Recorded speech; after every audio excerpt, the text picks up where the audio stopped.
রূপা cooking ব্লগে সবাইকে স্বাগতম। দেশ ও দেশের বাইরে সকল বন্ধুদের নমস্কার এবং সালাম জানিয়ে আরও একটি ভিডিও শুরু করলাম। ভিডিওটি যদি ভালো লেগে থাকে লাইক, কমেন্ট, শেয়ার এবং সাবস্ক্রাইব করে আমার পাশে থাকবেন, আমার বন্ধু হবেন।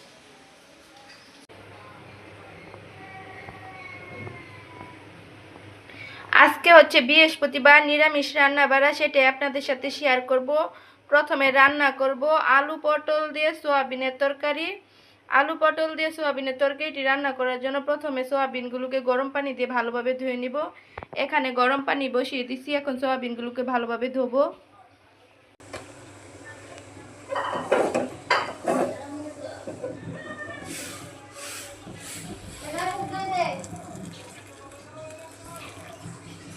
গরম পানিতে ভালোভাবে ধুয়ে নিচ্ছি। এখন সয়াবিনগুলোকে ভেজে নেব। দিয়ে দিচ্ছি লবণ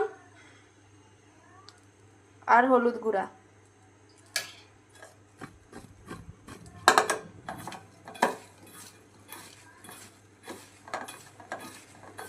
লবণ হলুদটাকে ভালোভাবে মিশিয়ে নিচ্ছি সয়াবিনের সাথে। কড়াইতে দিয়ে দিচ্ছি তেল।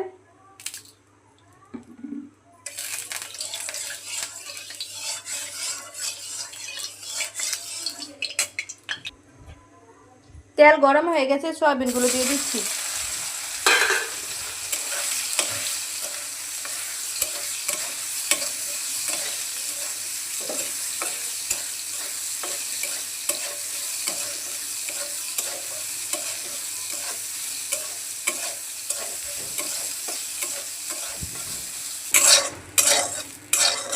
সোয়াবিনগুলোকে লাল করে ভেজে নিচ্ছি, এখন নামিয়ে নিচ্ছি।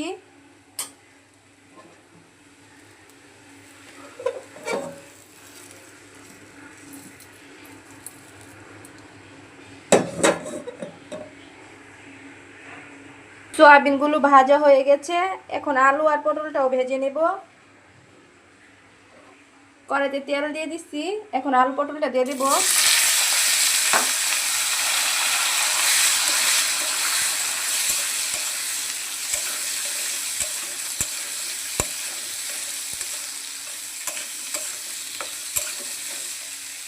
দিয়ে দেব অল্প পরিমাণ লবণ আর অল্প পরিমাণ হলুদ গুঁড়া।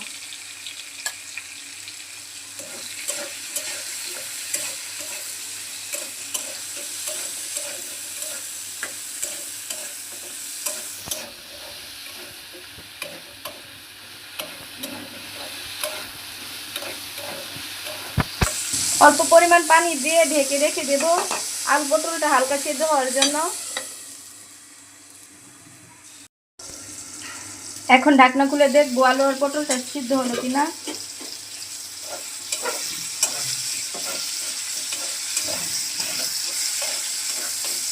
আলু আর পটলটা সুন্দর করে সিদ্ধ হয়ে গেছে এবং লাল লাল করে ভাজা হয়ে গেছে, এখন নামিয়ে নিচ্ছি।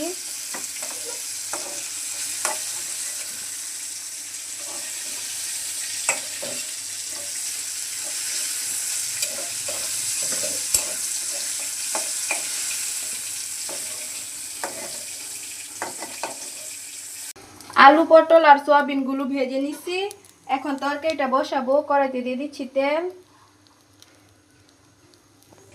তেল গরম হয়ে গেছে, দিয়ে দিচ্ছি শুকনা লঙ্কা, তেজপাতা ফোড়ন,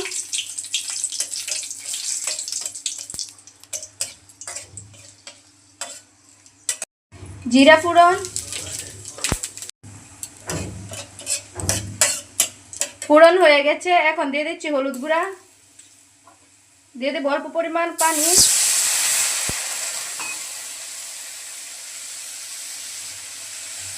দিয়ে দিচ্ছি লঙ্কা গুঁড়া আর ধনে গুঁড়া। এখন মশলাটাকে ভালোভাবে কষিয়ে নেব।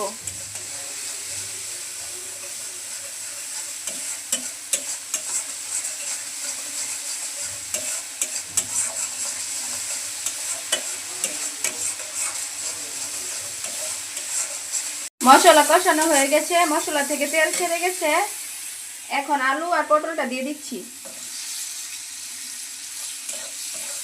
আলু পটলগুলোকে মশলার সাথে একটু কষিয়ে নিচ্ছি।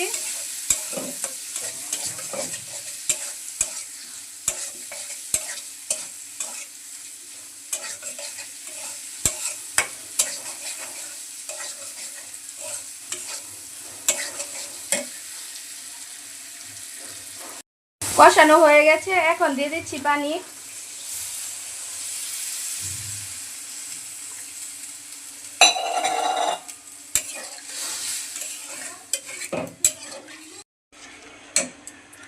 এখন সয়াবিনগুলোকে দিয়ে দিচ্ছি।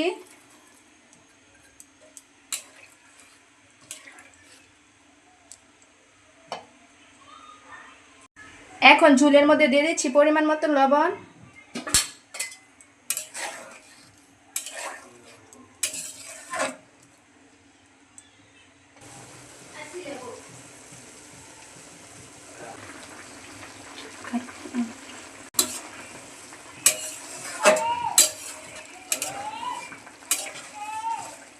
এটা প্রায় হয়ে গেছে, নামানোর আগে বেটে রাখা গরম মশলাটা দিয়ে দিচ্ছি।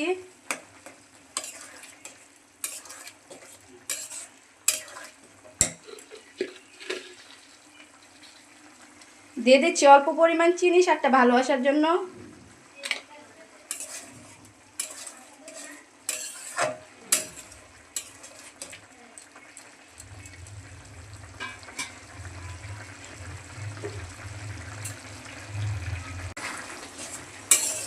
সয়াবিন দিয়ে আলু পটলের তরকারি হয়ে গেছে, এখন নামিয়ে নিচ্ছি।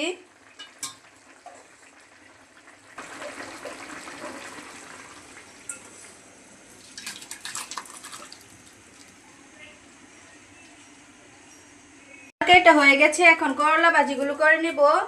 কড়াইতে দিয়ে দিচ্ছি তেল, দিয়ে দিচ্ছি শুকনো লঙ্কা,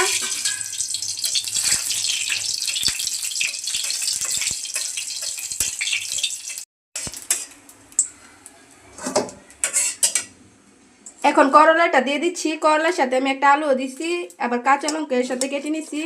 এখন সব কিছু দিয়ে দিচ্ছি।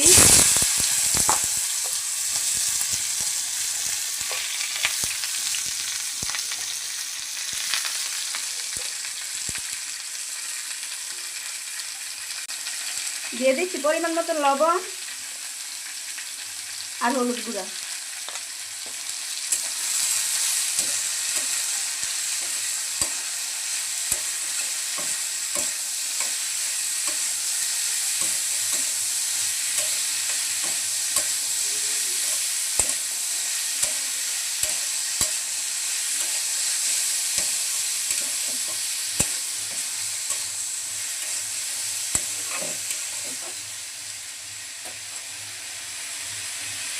এখন ঢেকে দেব সিদ্ধ হওয়ার জন্য।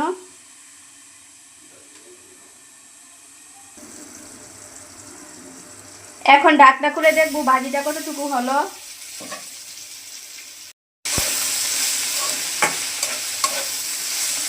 ভাজিটা একটু হবে, একটু হয়ে গেলে ভাজিটাকে নামিয়ে নেব।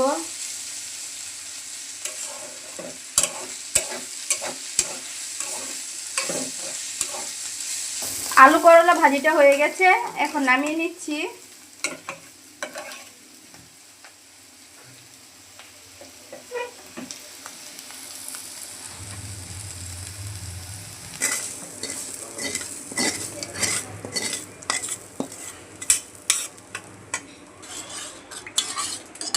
এখন ডাল ফোড়ন দিয়ে দিব। এখানে বুটের ডাল আগে থেকে সিদ্ধ করে রাখছি, বুটের ডালে কয়েকটা কাঁঠালের বিচিও দিছি।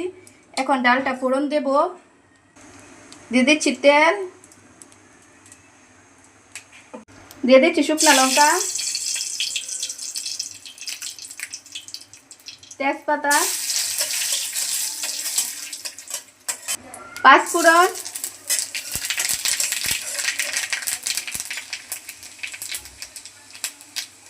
থেতো করে রাখা আদা,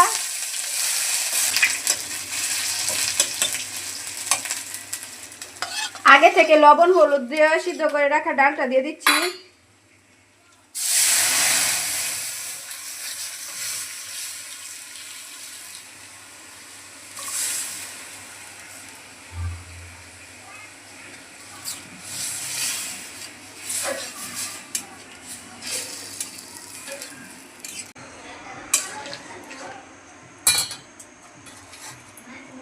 দিয়ে দিচ্ছি চেরা কাঁচা লঙ্কা,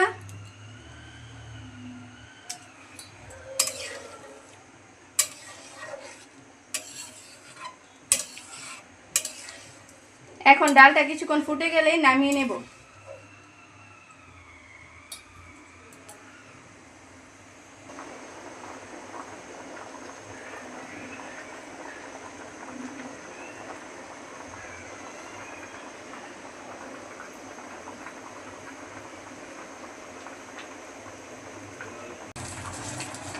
ডাল হয়ে গেছে, এখন নামিয়ে নিচ্ছি।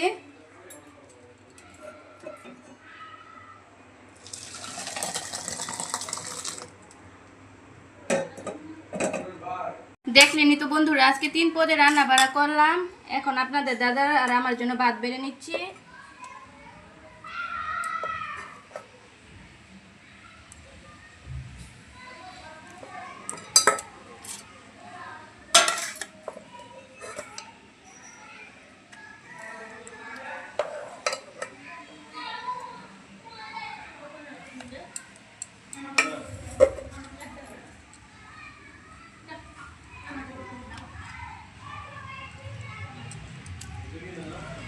আজকের মতন ভিডিওটি এখানে শেষ করলাম। সবাই ভালো থাকবেন, সুস্থ থাকবেন, টাটা।